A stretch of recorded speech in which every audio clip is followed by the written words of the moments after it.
கத்தியை கூர்மையாக்க இனிமே சிரமப்பட வேண்டாம். பூசணிக்காயை கட் பண்ணுவோம். இந்த மழுகுன கத்தியை வச்சு கட் பண்ணா முடியுமா? முடியாது. அதனால இப்ப நான் என்ன பண்ண போறேன்னா இந்த மிஷினை பயன்படுத்தி இந்த கத்தியை புது கத்தியா மாத்த போறேன். எப்படி கட் பண்ணுது பாத்தீங்களா?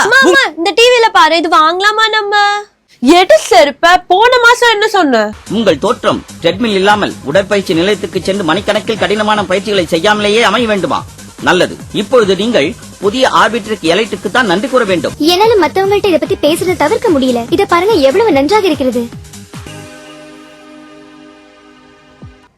மா, இது வாங்கிடலாமா நம்ம? இத வாங்கி நீ யூஸ் பண்ணலாம். பக்கத்து வீட்டு புஷ்பா ஆண்டி விட சம்மல்லே ஆயிடுவ. அப்படியா? இந்த போனை போட்டு வாங்கு. நீ சொன்னதை கேட்டு வாங்கிட்டு இப்ப துணி போடுற ஸ்டாண்டா தண்டத்துக்கு கிடக்குது. டிவி ஆஃப் பண்ணி கிளம்பு. சமீபத்துல ஒரு அரிய வகை மூலிகை செடியை கண்டுபிடிச்சிருக்காங்க. இந்த மூலிகை செடி நம்முடைய முடியின் வேர்களை பலப்படுத்தி முடி உதிர்வை தடுக்கும் வல்லமை கொண்டது.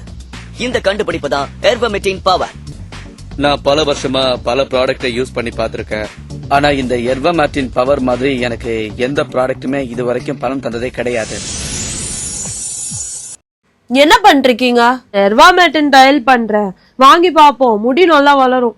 ஒன்னும் தேவையில்ல. இதோட டெலிபைஸ்ல வாங்குறேன்னு எவனா போன்ல கைய வைக்கட்டும், மொத்த டெட் பாடி அவங்கதான். நான் முதல்ல இந்த எர்வமெட்டின் பவர் வாங்கும்போது என் மனைவியை என்ன கிண்டல் அடிச்சானா பாத்துக்குங்களேன்.